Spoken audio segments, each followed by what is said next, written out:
ছাদ বাগানে ছোট্ট ক্যারেটেই করুন পুদিনা পাতার চাষ। হ্যাঁ, ছাদ বাগানে ছোট্ট ক্যারেটের মধ্যে খুব সহজেই হবে পুদিনা পাতা। দেখুন এই যে এখানে কি পরিমাণ পুদিনা পাতা হয়েছে, ছোট্ট একটা ডাল লাগিয়েই তা থেকেই হয়েছে অসংখ্য পুদিনার গাছ। হ্যাঁ বন্ধুরা, আপনারাও চাইলে এইভাবে ছোট্ট একটা ডাল লাগিয়ে আপনাদের ছাদ বাগানে করে নিতে পারেন পুদিনা পাতার একটি সুন্দর গাছ। দেখুন এই যে পুদিনা, এর গন্ধটাই কিন্তু দুর্দান্ত লাগে। তাছাড়া এই পুদিনা তো আমাদের রান্নাঘরে অনেক প্রয়োজনেই আসে, তাই এরকম একটি ছোট্ট ক্যারেটে অন্তত পুদিনার গাছ লাগালে তা থেকে কিন্তু আমরা অনেক অনেক পুদিনা পাতা পেয়ে যেতে পারি এবং রান্নাঘরের প্রয়োজনে আমরা কিন্তু এটিকে ব্যবহার করতে পারি। দেখুন আমি এখান থেকে মাত্র কয়েকটি ডাল নিয়ে বসিয়ে দেব আমার ছোট্ট ছাদ বাগানে ছোট্ট ক্যারেটের মধ্যে। আর পুদিনার এই গাছগুলো কিন্তু ভীষণ শক্ত হয়। তুলসীর যেমন একটি গন্ধ রয়েছে, এটির তেমন একটি খুব ঝাঁঝালো গন্ধ রয়েছে। আর এই পুদিনা পাতা দেখতে অনেকটা ঠিক তুলসী পাতার মতোই। দেখুন পাতাগুলো যেন মনে হবে তুলসী পাতা, কিন্তু এটি আলাদা। তো ছাদ বাগানে লাগানোর জন্য আমি একটি ক্যারেট নির্বাচন করেছি। এই যে দেখুন ক্যারেটের ছিদ্রগুলি আমাকে প্রথমে বন্ধ করে নিতে হবে। তার জন্য আমি এই যে একটি সিমেন্টের বস্তা এটি নিয়েছি, এটির মধ্যে আগে আমার গাছ লাগানো ছিল। সেই গাছের মাটিটা আমি এই যে গামলাগুলোর মধ্যে ফেলে দিয়েছিলাম। তো এখন এই সিমেন্টের বস্তাটাই আমি এখন এই ক্যারেটের নিচে বিছিয়ে নেব। ছিদ্রগুলো যদি না আমি বন্ধ করি তাহলে ওই ছিদ্রগুলি দিয়ে মাটিটি সম্পূর্ণভাবে বেরিয়ে যাবে। তাই প্রথমে আমাকে এই ছিদ্রগুলিকে ভালোভাবে বুঝিয়ে নিতে হবে। তো আমি এই যে এইভাবে প্রথমে নিচে কিছু একটা দিয়ে ভালোভাবে আমি বিছিয়ে নিলাম। এবার এর চারপাশ দিয়েও আমি দিয়ে দেবো, কারণ চারপাশ দিয়ে যদি না দিই তাহলেও কিন্তু চারপাশ দিয়েও মাটিটা বেরিয়ে যেতে পারে। এই যে ছিদ্রগুলো দেখেছেন এগুলো অনেকটাই ফাঁকা, তো আমাকে এই চারদিকেরই ছিদ্রগুলি বুঝিয়ে নিতে হবে। ক্যারেটে সত্যিই কিন্তু খুব সুন্দর গাছ হয়, টবের থেকে ভালো কিন্তু ক্যারেটে সব কিছুই শাকসবজিগুলো হয়। আমি এই ছাদ বাগানে গাছ করতে গিয়ে এটাই আমি অনুভব করলাম। তো ওই বস্তাটা তো দিন কয়েকের মধ্যে নষ্ট হয়ে যাবে, তাই ওপর দিয়ে আমি আরেকটি পলিথিন দিয়ে দিলাম। হ্যাঁ, এই যে দেখুন এটি সাদা পলিথিন। এগুলো ওই যে আমাদের কাপড়গুলো আসে না, সুতির কাপড়, সেই সুতির কাপড়েরই পলিথিন। এগুলো দোকান থেকে যে আমরা শাড়িগুলো কিনে নিয়ে আসি সেই পলিথিনগুলো কোথাও ফেলে না দিয়ে আমরা কিন্তু এইভাবে আমাদের বাগানের কাজে লাগিয়ে নিতে পারি। এতে করে আমাদের এই ক্যারেটগুলো সত্যিই কিন্তু খুব সুন্দরভাবে বন্ধ হয়ে যায়। দেখুন যদি স্যালোটিপ থাকে তাহলে এই পলিথিনগুলো আমরা স্যালোটিপ দিয়ে আটকে নিতে পারি, কিন্তু আমার কাছে এই মুহূর্তে স্যালোটিপ নেই, তাই আমি এমনি এগুলোকে একটু এইভাবে বসিয়ে দিলাম। এইভাবে ক্যারেটটিকে রেডি করে এবার কিন্তু এর উপর দিয়ে আপনারা মাটি দিয়ে দিতে পারেন। ও হ্যাঁ, আর একটি কথা, শুধুমাত্র যে দুদিকের দেয়ালে দিলে হবে না, ক্যারেটের চারদিকেই কিন্তু ছিদ্র রয়েছে, তাই চারদিকেই দিতে হবে। এই যে দেখুন চারপাশ দিয়ে আমি প্রথমে দিয়ে দিয়েছি। এবার এই যে এগুলো যে ফাঁক রয়ে যায় সেগুলো একটু ভালোভাবে আমি দেখে নেব। তারপর এর উপর অল্প অল্প করে মাটি ভর্তি করলেই কিন্তু হয়ে যাবে ক্যারেটটি তৈরি। দেখুন এইভাবে আমি ক্যারেটটি তৈরি করেছি। এর উপর মাটি দিয়ে গাছ বসিয়ে দিলে সুন্দর গাছ হয়। আপাতত এখন আমি এইভাবেই আপনাদের দেখাচ্ছি, পরে কখনো আরও ভালোভাবে আমি কিন্তু আপনাদের সামনে তুলে ধরবো।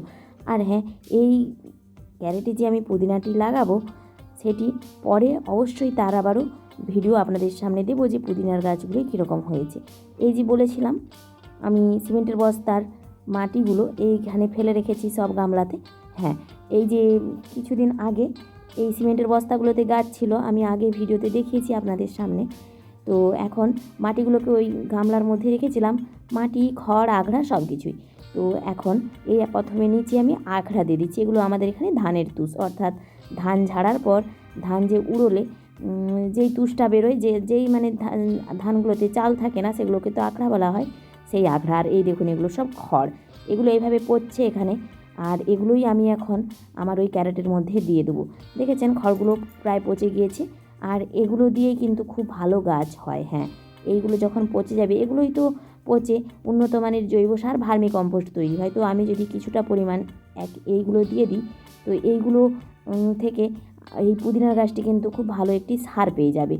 কারণ আমি কিন্তু এখানে কোনো সার ব্যবহার করব না। হ্যাঁ, আমি আপনাদের এর আগে অনেক ভিডিওতে দেখিয়েছি আমি কিন্তু কোনো রকম কোনো সার ব্যবহার করি না।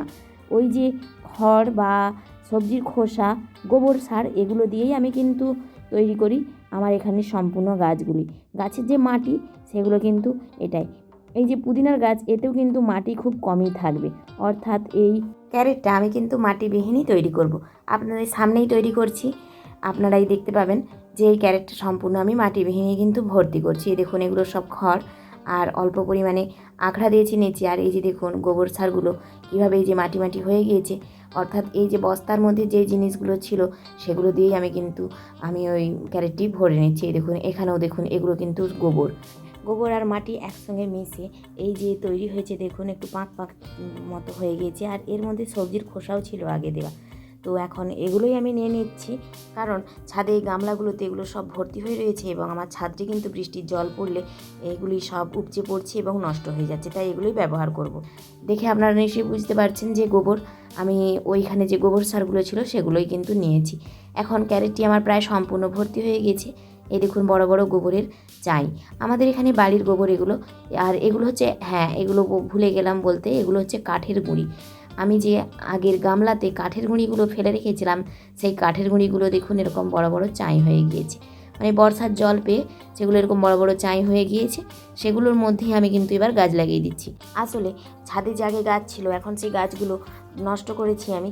আর প্রচুর পরিমাণে মাটি, মানে এরকম সব কিছু মিশানো মাটি কিন্তু আমার এখানে অনেক রয়েছে, তো তাই আর নিচ থেকে কোনো মাটি নিয়ে আসলাম না। এখানে কিন্তু আর কোনো রকমই আমি মাটি ব্যবহার করিনি। আর এই যে পুদিনার গাছগুলো ক্যারেটটা তৈরি করতে করতেই পুদিনার গাছগুলো দিচ্ছি রোদে একটু ঝিমিয়ে গিয়েছে। এখন বাজে সকাল 10টা, আর অতিরিক্ত রোদ বেরিয়েছে। কয়েকদিন খুব টানা বৃষ্টি হয়েছিল, কিন্তু এখন খুব রোদ বেরিয়েছে, তো তাতেই আমি পুদিনার গাছগুলি বসিয়ে দিলাম। আপনারাও এইভাবেই বসিয়ে দেবেন।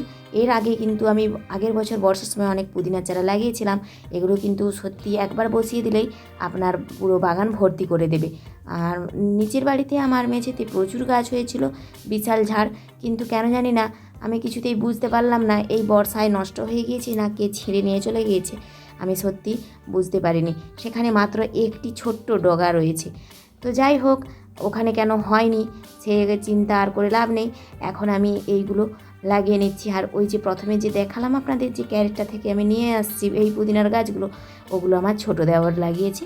তার ওখানে ক্যারেটে এরকম সুন্দরভাবে হয়েছে। ওটা আমাদের পুরনো বাড়ি।